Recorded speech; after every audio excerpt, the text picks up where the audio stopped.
Assalamualaikum warahmatullahi wabarakatuh.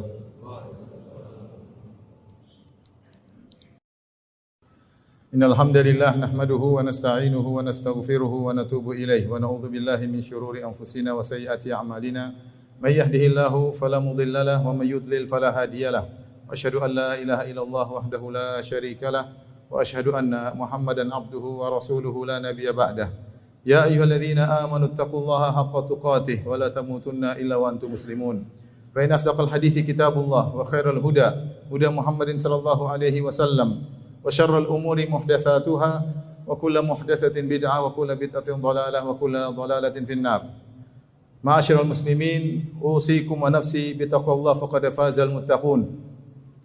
Sungguhnya di antara pokok landasan kebahagiaan adalah memiliki sifat qanaah, yaitu nerima dengan apa yang Allah berikan, yang Allah anugerahkan kepadanya, tanpa memandang orang-orang yang lain tentang rezeki mereka, tentang kemewahan mereka, tetapi dia merasa puas dengan apa yang Allah anugerahkan kepadanya. Barang siapa yang memiliki sifat qanaah, maka dia adalah orang yang berbahagia. Allah Subhanahu wa taala berfirman, "Man 'amila salihan min dzakarin aw untha wa huwa mu'min, falanuhyiyannahu hayatan thayyibah." Barang siapa beramal saleh, laki-laki maupun wanita, dalam kondisi beriman, maka kami akan anugerahkan kepada dia hayatan thayyibah, kehidupan yang baik, kehidupan yang bahagia. Banyak ahli tafsir menafsirkan yang dimaksud dengan hayatan thayyibah, kehidupan yang baik adalah sifat al-qanaah. Sebagaimana diriwayatkan dari Ali bin Abi Thalib radhiyallahu anhu, dari Ibnu Abbas radhiyallahu ta'ala anhuma, kemudian dari para tabi'in, Hasan al-Basri, Muhammad bin Ka'ab al-Quradhi, dan juga dari Wahab bin Munabbih. Mereka berkata yang dimaksud dengan hayatan thayyibah yang Allah janjikan bagi orang-orang yang beriman adalah sifat qanaah.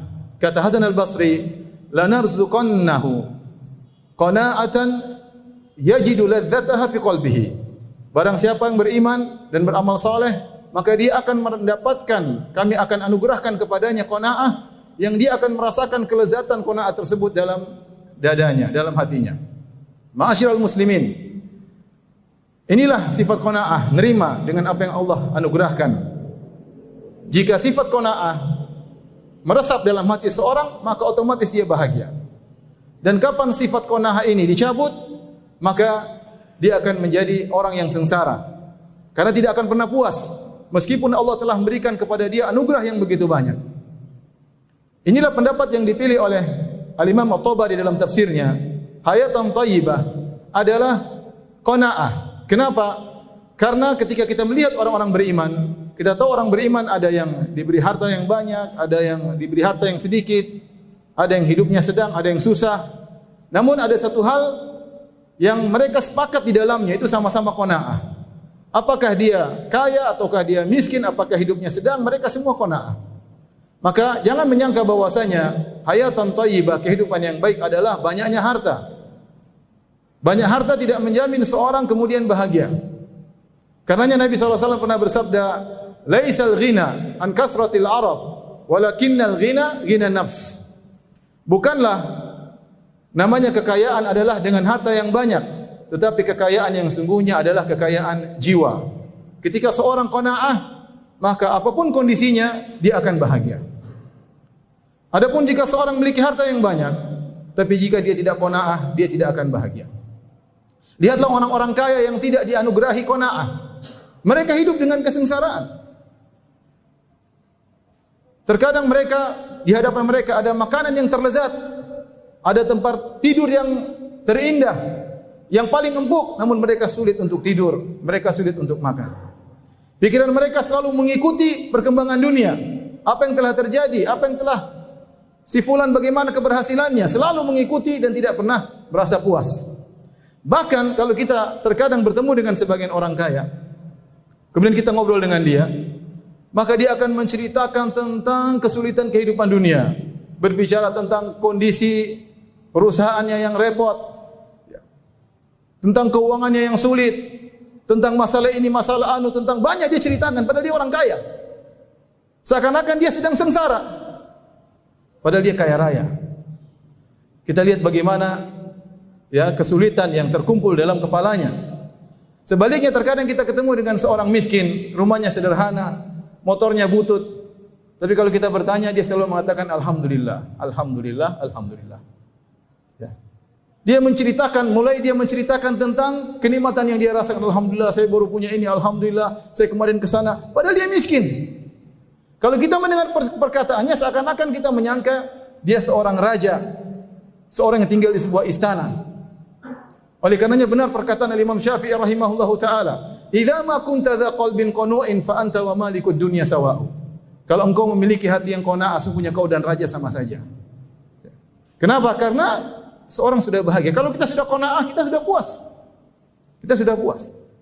Oleh karenanya dalam hadis yang diriwayatkan Imam Muslim, Rasulullah sallallahu alaihi wasallam bersabda, "Qad aflaha man aslam wa ruziqa kafafan wa qanna'ahu Allahu bima atah." Sungguh beruntung orang yang Islam kemudian diberi rizki yang kafaf itu rizki yang tidak berlebihan, tidak kurang juga, cukup. Wa qanna'ahu Allahu bima atah, dan Allah menjadikan dia qanaah, nerima dengan apa yang Allah anugerahkan kepadanya. Barang siapa yang telah meraih qanaah, dia akan mendapatkan banyak kelezatan. Pertama, dia akan bahagia, tentram, hatinya bahagia. Apa yang Allah berikan pada dia, dia bersyukur, alhamdulillah. Yang kedua, dia tidak akan hasad. Dia lihat orang punya kekayaan, dia santai aja, tidak terpengaruh. Kalau ada yang cerita, "Hei, fulan sekarang sudah beli ini, beli anu," dia bilang, "Alhamdulillah, semoga dia jadi orang yang bersyukur." Kita berdoa semoga dia pandai mensyukur nikmat Allah, tidak ada hasad, tidak ada jengkel. Kenapa? Dia qanaah. Tidak ngelirik sana, ngelirik sini, tidak sibuk mengikuti, "Oh, si fulan sudah maju, kita masih terlambat." Enggak, dia santai aja. Kenapa? Dia qanaah. Dia bahagia. Ya. Dia memperoleh kebahagiaan yang dia harapkan. Kemudian juga dia ridha dengan apa yang Allah berikan kepadanya. Apa yang Allah bagikan kepada dia, dia ridha. Dan apa yang Allah berikan kepada orang lain, dia pun ridha dengan pembagian tersebut. Ini semua karena qanaah. Syaratnya dia harus beriman dan beramal saleh agar Allah bisa memberikan dia qanaah dalam hatinya. Aqulu qouli hadza astaghfirullah li wa lakum wa lisal muslimin min kulli dhanbin wa khati'ah fastaghfiruhu innahu huwal ghafurur rahim.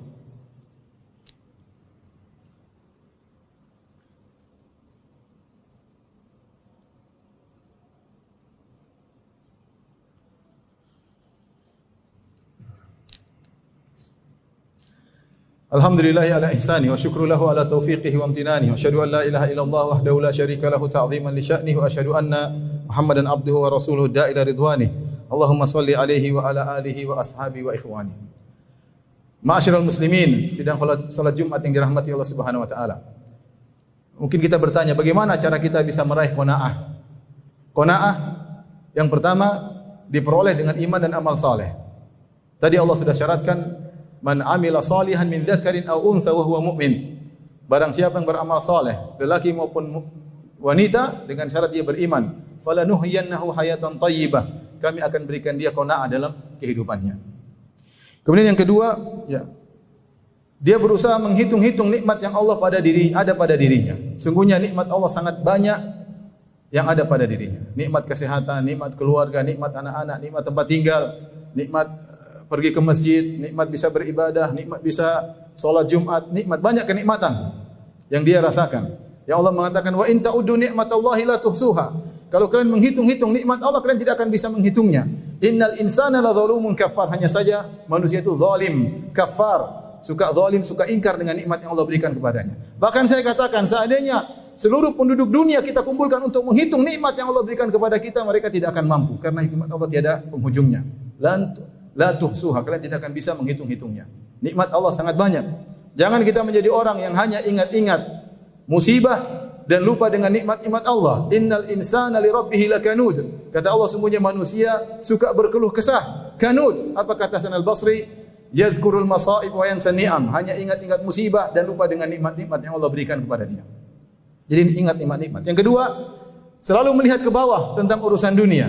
Kata Nabi sallallahu alaihi wasallam, "La tanzuru ila man fawqakum, walakin inzuru ila man huwa asfala minkum, fa innahu ajdaru alla tasdaru ni'matallahi 'alaikum." Jangan lihat ke atas, tetapi lihatlah ke bawah. Karena dengan demikian kalian tidak akan meremehkan nikmat Allah yang Allah berikan kepada kalian. Betapapun kondisi kita, pasti ada yang lebih parah daripada kita, pasti. Seandainya ada seorang hanya bisa melihat dengan satu mata, ketahuilah ada orang yang buta. Seandainya ada orang yang belum punya rumah, tapi sudah bisa sewa rumah, masih banyak orang yang masih tinggal berantakan, entah tinggal di mana, di bawah kolong jembatan. Bahkan di sebagian sana, di bagian negara lain, ada orang tinggal di negara lain. Jadi, ya, pengungsian. Kalau kita tidak punya kendaraan, hanya berjalan kaki, masih banyak orang yang tidak bisa berjalan karena tidak memiliki kedua kaki.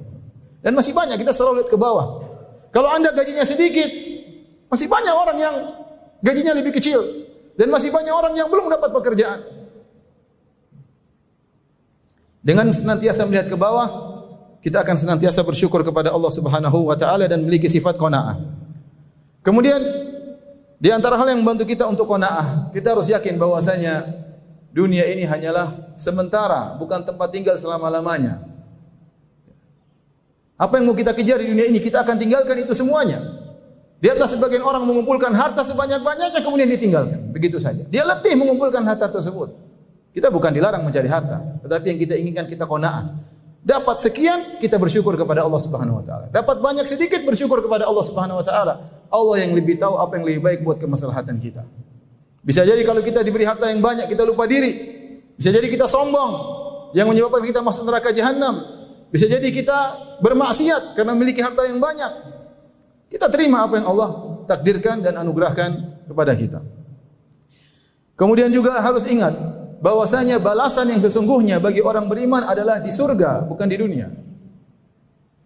Dunia Allah berikan sekedarnya. Kita bersabar dalam kehidupan ini karena balasan yang sesungguhnya bagi orang beriman adalah di surga kelak, di akhirat kelak. Jangan lupa untuk bergaul dengan orang-orang yang qanaah. Jangan salah bergaul. Bergaul dengan teman-teman yang selalu cerita tentang dunia, tentang tas branded, tentang jam branded, tentang mobil mewah, bicara selalu dunia. Hati kita lemah ketika kita bergaul dengan orang yang selalu berbicara tentang dunia, kita akan terpengaruh. Ya akhirnya kita tidak pernah bahagia. Tidak pernah bahagia dengan apa yang Allah berikan kepada kita. Sebagian orang kaya, mungkin kita lihat dari satu sisi dia kaya raya. Tapi lihat betapa banyak yang mungkin Allah ambil dari dirinya. Sebagian orang mungkin dari sisi harta dia kaya raya, tapi bisa jadi istrinya tidak taat. Istri kita taat kepada kita misalnya. Bisa jadi anak-anaknya tidak berbakti. Anak-anak kita berbakti. Ini rezeki luar biasa. Orang hanya melihat dari sisi dunia. Makanya dikatakan, jangan hanya melihat apa yang Allah berikan kepada seseorang, tapi lihat juga apa yang Allah ambil darinya. Bisa jadi yang Allah ambil darinya lebih banyak daripada yang Allah berikan kepada dia. Maka seorang tidak perlu melirik ke sana, melirik ke sini, dia berusaha dalam kehidupan dunia ini dan nerima dengan apa yang Allah berikan kepadanya. Innallaha malaikatahu yusalluna 'alan nabi ya ayyuhalladzina amanu sallu 'alaihi wa sallimu taslima. Allahumma salli 'ala Muhammad wa 'ala ali Muhammad kama shallaita 'ala Ibrahim wa 'ala ali Ibrahim innaka Hamidum Majid. Wa barik 'ala Muhammad wa 'ala ali Muhammad kama barakta 'ala Ibrahim wa 'ala ali Ibrahim innaka Hamidum Majid. Allahumma ighfiril muslimina wal muslimat wal mu'minina wal mu'minat al ahya'i minhum wal amwat. Innaka sami'un qaribun mujibud da'wat wa ya qadhiyal hajat. Allahumma ati nufusana taqwaha wa zakkiha anta khairu man zakkaha anta waliyyu maulaha. Rabbana zalamna anfusana wa illam taghfir lana wa tarhamna lanakunanna minal khasirin. Allahumma ballighna Ramadan. Allahumma ballighna Ramadan. Allahumma ballighna Ramadan. Rabbana atina fid dunya hasanah wa fil akhirati hasanah wa qina adzabannar wa aqimus shalah.